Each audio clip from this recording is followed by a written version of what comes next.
Bismillah.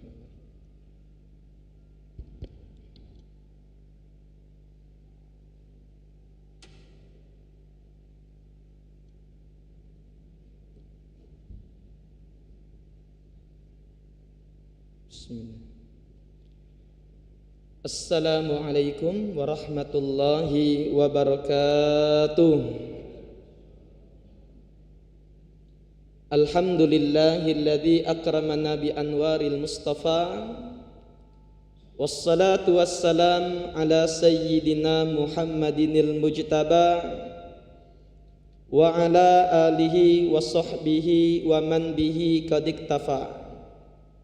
Subhanaka la ilma lana illa ma 'allamtana innaka antal alimul hakim. Rabbi shrah li sadri wa yassir li amri wahlul 'uqdatam min lisani yafqahu qawli, amma ba'du.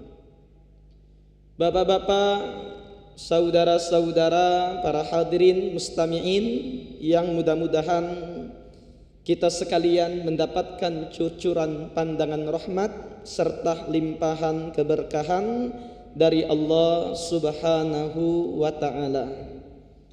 Terutama puja dan puji syukur selalu kita haturkan kehadirat Allah atas nikmat yang dianugerahkan kepada kita sekalian, sehingga siang hari ini kembali kita berkumpul seusai menjalankan salat zuhur secara berjamaah yang kita lanjutkan dengan kajian dari ilmu agama. Yang tentunya kita berharap mudah-mudahan apa yang telah kita kerjakan menjadi amal ibadah yang diterima di sisi Allah Subhanahu wa ta'ala, yang akan kita petik buah dan hasilnya saat berjumpa dengan Allah di negeri akhirat berupa keridhaan Allah yang dilambangkan dengan syurganya. Amin ya rabbal alamin. Salawat teriring salam selalu tercurah kepada junjungan kita Nabi besar Muhammad sallallahu alaihi wasallam beserta para keluarga, sahabat, kerabat serta pengikut-pengikut beliau hingga akhir zaman. Bapak-bapak, saudara-saudara, hadirin mustami'in wal mustami'at yang dimuliakan Allah, dalam kesempatan ini kita akan membaca satu hadis dari kitab Bulughul Maram yang diriwayatkan dari sahabat bernama Jabir bin Abdullah Al-Ansari radhiyallahu ta'ala anhu. Dia mengatakan anna Rasulullah sallallahu alaihi wasallam qala, bahwa Nabi Muhammad sallallahu alaihi wasallam pernah bersabda, man qala hina yasma'un nida, barang siapa yang dia berkata, yang dia membaca ketika mendengarkan suruhan azan berkumandang, Allahumma rabba hadhihi da'wati tamma wassalatil qa'imah ati Muhammadanil wasilata wal fadila wa ba'athu maqaman mahmudanil ladzi wa'ata halat lahu syafa'ati yaumal qiyamah. Wajib untuk dia mendapatkan syafaatku di hari kiamat. Riwayat Imam Arba', Imam Abu Dawud, Imam Turmudzi, An-Nasai dan Ibnu Majah. Hadirin hadirat mustami'in wal mustami'at yang dimuliakan Allah, dari hadis ini Nabi sallallahu alaihi wasallam mengajarkan kepada kita doa setelah azan, yang berartian beliau menginginkan kita sekalian untuk memperhatikan azan tersebut ketika setiap kali dikumandangkan. Dan doa yang diajarkan beliau ini juga, jikalau kita hayati, maknanya sangat agung. Diawali kita membaca Allahumma Rabb hadhihi da'wati tammah. Ya Allah, wahai pemilik seruan-seruan yang sempurna. Para ulama hadis mensyarahkan apa arti seruan sempurna ini. Adzan dinamakan seruan sempurna dikarenakan fihi thanaun 'alallah wa rasulihi sallallahu alaihi wasallam. Ada pujian atas Allah, pujian kepada Nabi Muhammad sallallahu alaihi wasallam. Karena diawali dengan takbir Allahu akbar Allahu akbar. Kemudian bersyahadat kita tiada Tuhan selain Allah. Kemudian bahwa Nabi Muhammad utusan Allah. Ini kalimat-kalimat yang agung. Yang dia para ulama menyatakan la tataghayyaru wa la tatabaddalu. Tidak akan berganti, tidak akan berubah. Sampai kapan azan kita kumandangkan semacam ini? Sampai hari kiamat. Karena memang kalau kita tarik dari segi sejarahnya, ketika Nabi Shallallahu Alaihi Wasallam hijrah ke kota Madinah, belum ada media untuk menyeru umat Islam memanggil untuk memenuhi solat. Maka bermusyawarahlah Nabi Shallallahu Alaihi Wasallam dengan para sahabat. Bagaimana kita memanggil umat Islam untuk melaksanakan salat berjamaah? Maka ada riwayat sahabat memberikan masukan kepada Nabi untuk, ya Rasulullah, kalau setiap kali azan ataupun solat datang waktunya, cak mano pendapat engkau kita bunyikan lonceng baik. Setiap kali masuk waktu lonceng berbunyi. Nabi Muhammad sallallahu alaihi wasallam tidak nerimanya. Karena lonceng itu kata beliau adatnya Nasrani. Nabi Muhammad tidak galak sama. Kemudian ada juga yang memberikan masukan kalau cak itu kita tiup trompet deh. Setiap kali adzan berkumandang tet katanya.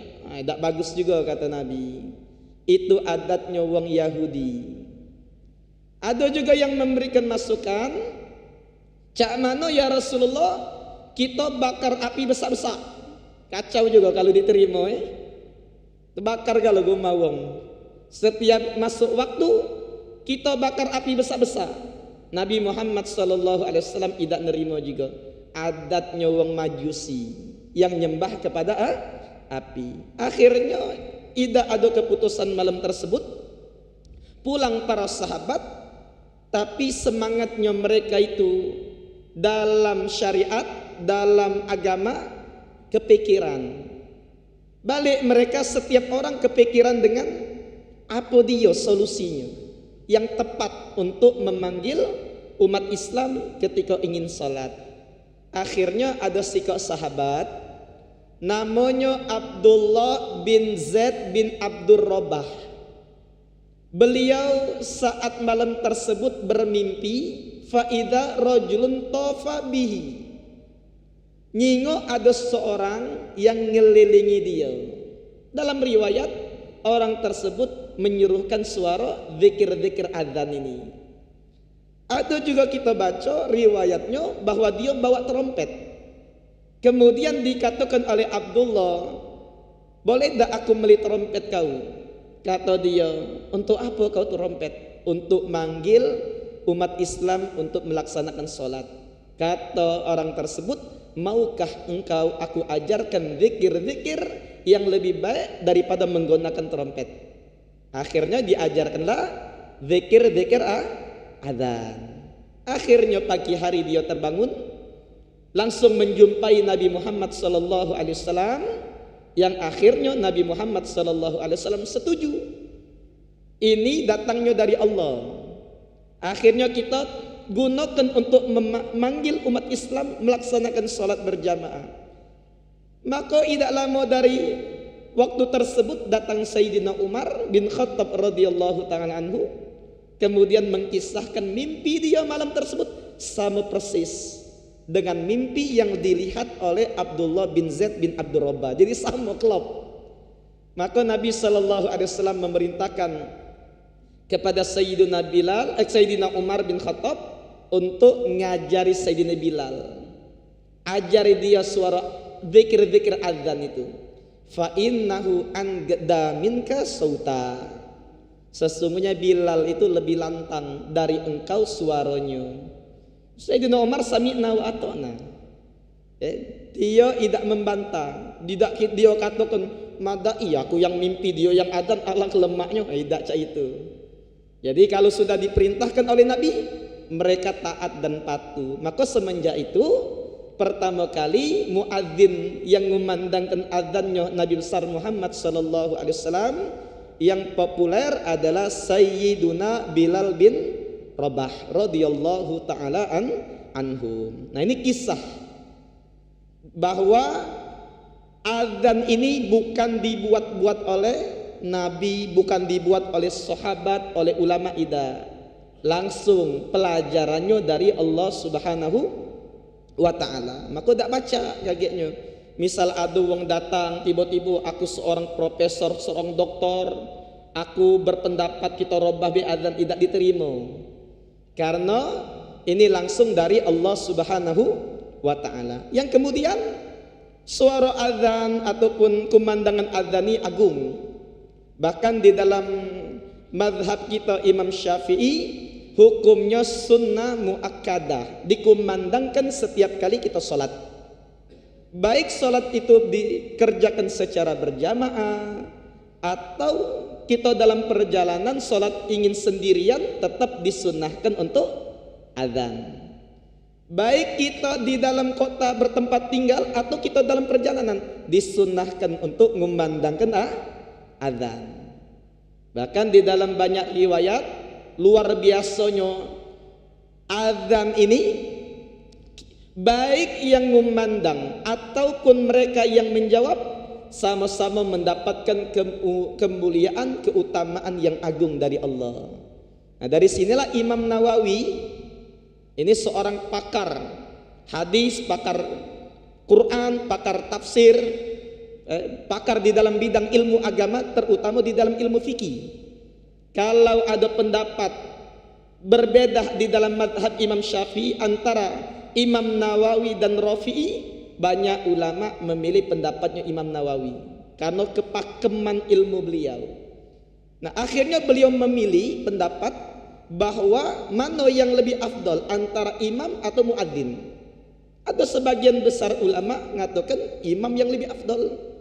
Kenapa? Karena Nabi Muhammad sallallahu alaihi wasallam jadi imam, beliau tidak azan. Tetapi Imam Nawawi beliau memilih muadzin yang lebih afdal. Kenapa? Dikarenakan baik dalam Quran maupun hadis banyak keutamaan yang menunjukkan kemuliaan orang-orang yang azan. Bahkan di dalam sebab diturunkan ayat firman Allah Subhanahu wa taala, "Wa man ahsanu qaulam mimman da'a ilallah." Siapa kata Allah yang lebih baik ucapannya dari orang yang mengajak kepada Allah. Memang sebagian ulama mengatakan orang yang ngajak kepada Allah seperti ulama, seperti mubaligh, seperti ustadz. Tapi pendapat yang paling muktamad, ayat ini turun memuji mereka yang memandangkan azan. Jadi artinya wong yang azan itu tidak kate orang yang lebih mulia dari mereka, dari gawian mereka.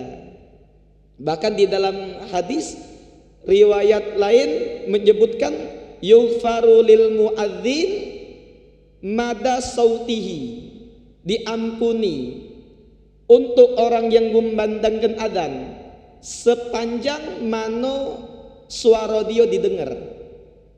Wa yastaghfir lahu kullu ratbin wa yabisin, dan akan minta ampun kepada Allah setiap baik yang hidup maupun yang mati, yang kering maupun yang basah. Minta ampun kepada Allah untuk orang yang memandangkan azan. Walahu ajru man shalla ma'ahu, dan bagi dia mendapatkan pahala setiap orang yang sholat bersama dia. Kok bisa dia dapat pahala seluruh wong sholat yang mendengarkan azan dia? Karena dia yang ngajaknya. Setiap orang yang ngajak orang lain, kemudian orang yang diajak melakukan ibadah, orang ibadah itu dapat pahala, dan orang yang ngajak juga dapat pahala tanpa mengurangi dari pahala yang didapatkan oleh yang mengerjakan.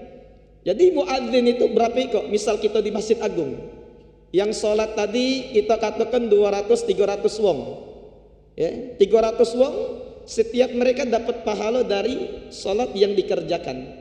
Dan untuk muadzin, seluruh pahala mereka yang ada di Masjid Agung, dia dapat juga pahalanya. Ini Masya Allah. Ya, makanya upayakan kita jangan ketinggalan. Kalau ada kesempatan untuk azan, maka kita kumandangkan azan. Dan kita latih anak-anak kita, cucung-cucung, biar seneng azan. Sehingga dalam riwayat disebutkan bahwa orang yang 7 tahun berturut-turut mengumandangkan azan muhtasiban, dia azan tersebut cuma mengharapkan keridhaan Allah, maka dia bisa memberikan syafaat untuk keluarganya di hari kiamat. Makanya kita dulu belajar di Yaman, banyak orang-orang yang kerjaannya jadi marbot. Dia buka pintu, nutup pintu, ngidupkan lampu, ngidupkan kipas angin, dan dia tukang adzan dan dia tukang qomat. Ketika mereka ngomong dengan kita, kami dapat gaji dari mengurusi masjid ini, tapi kami ambil hanya karena kami buka dan nutup pintu masjid. Untuk kami adzan maupun qomat itu benar-benar kami minta kepada Allah pahalanya, tidak kepada makhluk.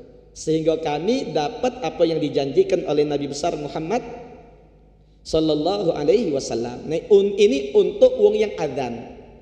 Adapun kita yang mendengarkan adzan juga dapat keutamaan besar. Ya, makanya Nabi sallallahu alaihi wasallam mengajarkan kepada kita setiap kali mendengarkan adzan, qulu mithlama yaqulul muadzin.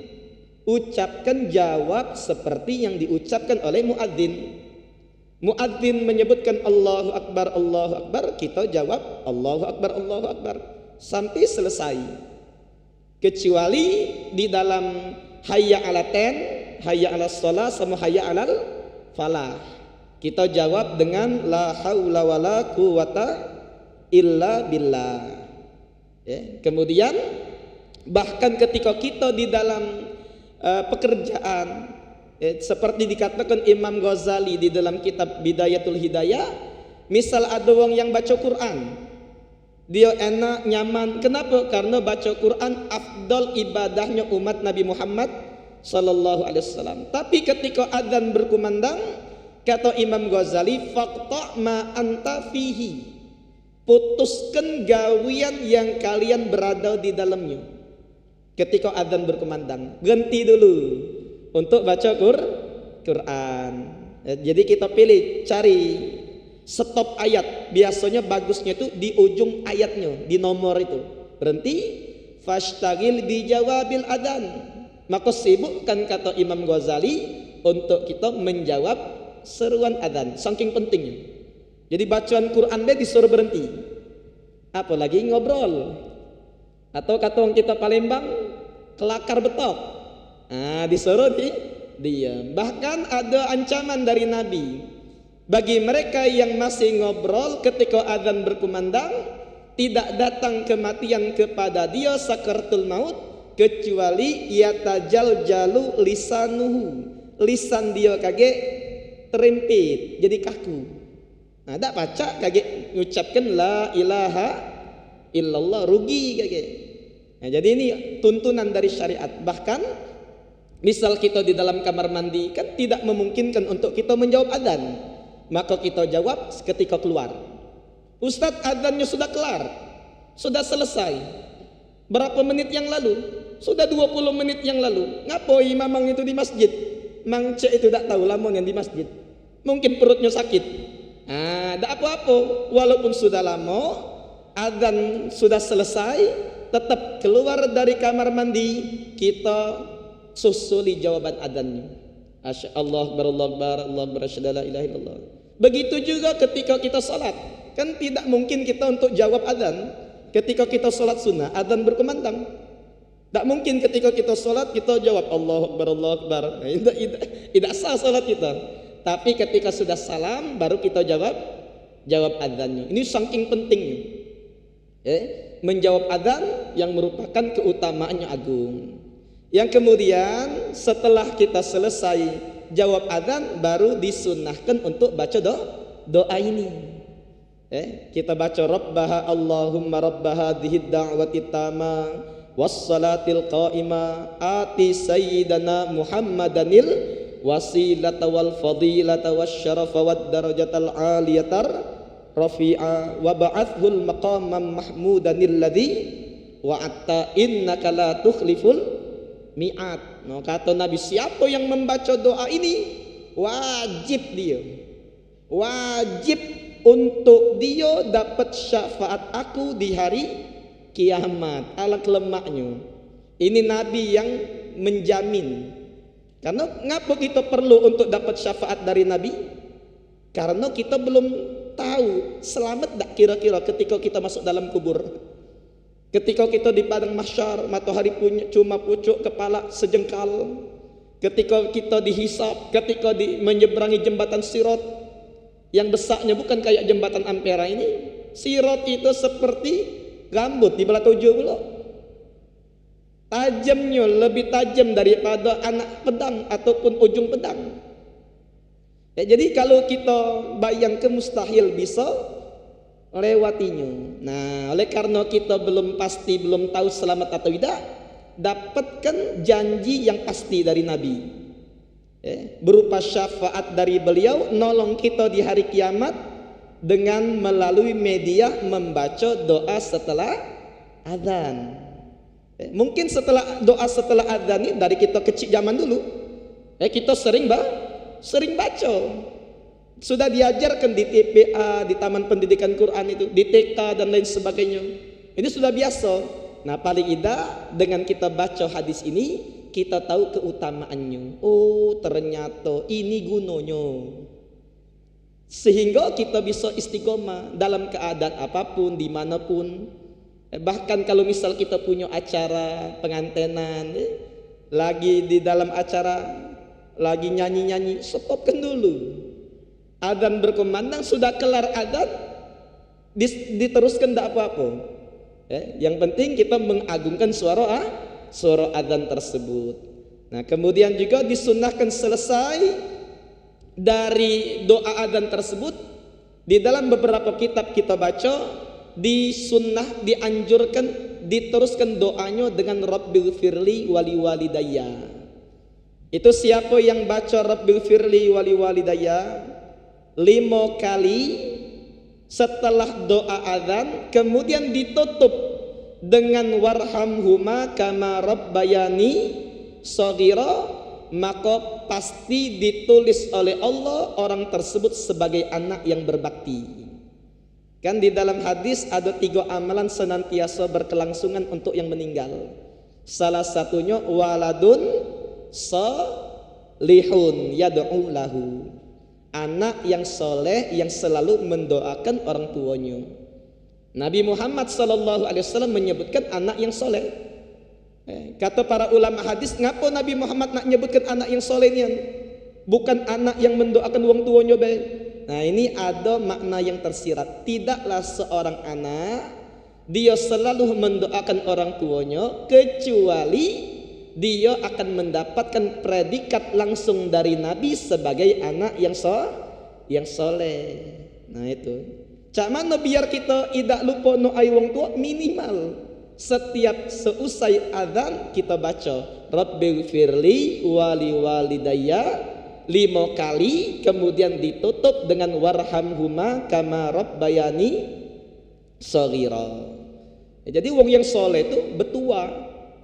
Bakti sama wong tua itu kan kalau mereka apalagi sudah meninggal, apalagi atau masih hidup, itu bisa dengan doa.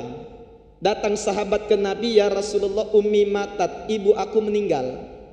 Hal baqiya li syai'un abarrahuma ba'da wafatihima?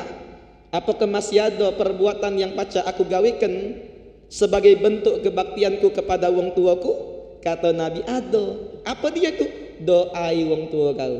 Nah, salah satu doanya momen setelah adzan. Karena memang setelah adzan dan sebelum qomat itu doanya mustajab. Ma baina al-adzani wal iqamati doaun mustajabun fad'u. Kata Nabi, di antara setiap adzan dan qomat itu waktu mustajab untuk berdoa. Jadi kamu kalau punya hajat, pengen hilang kesumpekan, kegundahan dalam rumah tangga, punya permasalahan, dalam pekerjaan punya problem, atau bininya agak melawan atau lakinya agak nguna-nguna. Kita orang Palembang ini banyak problem. Maka gunakan waktu setelah adzan itu. Seusai kita Rabbi firli wali walidayya 5 kali kita baca, ditutup dengan warhamhuma kama rabbayani shaghira, maka kita hadirkan segala hajat kita. Insyaallah tepat waktu mustajab, doa kita dikabulkan oleh Allah Subhanahu wa ta'ala. Dan inilah cara yang diajarkan oleh para ulama, yang kemudian ditutup dengan salawat kepada Nabi besar Muhammad sallallahu alaihi wa alihi wasallam. Jadi inilah Bapak Ibu hadirin hadirat yang dimuliakan Allah, dari kandungan hadis ini paling tidak para ulama menyatakan ada 3 pelajaran sebagai kesimpulannya. Yang pertama, anjuran untuk kita memperhatikan adzan. Jangan kaget adzan berkumandang cak-cak tak tahu, atau bahasa keren kaum milenial CCDT, cak-cak tak tahu. Gejolah adzan dengan musik sama baik, naudzubillah. Jangan sampai yang cak ini. Jadi Nabi sallallahu alaihi wasallam mengajari kita untuk menjawab adzan. Nabi sallallahu alaihi wasallam menyuruh kita doa setelah adzan. Ini tujuannya biar kita betul-betul merasa terpanggil. Memang secara kasat mata yang adzan itu manusia. Yang adzan itu mungkin Mang Soleh, Mang Daud, Mang Yusuf yang nama-nama adzan. Tapi sebenarnya adzan itu panggilan dari Allah. Siapa yang bagus cara menjawab adzannya di dunia ini, maka insya Allah bagus pula kaget dia caranya menjawab panggilan Allah di akhir hayatnya. Karena kita kan 3 kali hidup di dunia dipanggil oleh Allah. Pertama saat setiap hari, saat sholat masuk waktunya, dipanggil dengan apa? Dengan suara adzan. Yang kedua dipanggil oleh Allah melalui perintah haji dan umrah. Dan ini khusus wong-wong yang dipilih oleh Allah. Yang ketiga dipanggil oleh Allah dengan kematian. Wong yang bagus kematiannya, panggilan yang ketiga ini tergantung cak mana panggilan pertama dia bagusi. Kalau dia dengar adzan langsung hatinya merasa terpanggil, kemudian dia menjawab adzan tersebut dengan lisan, begitu juga dia jawab adzan dengan janan. Janan itu artinya hatinya dan perbuatannya.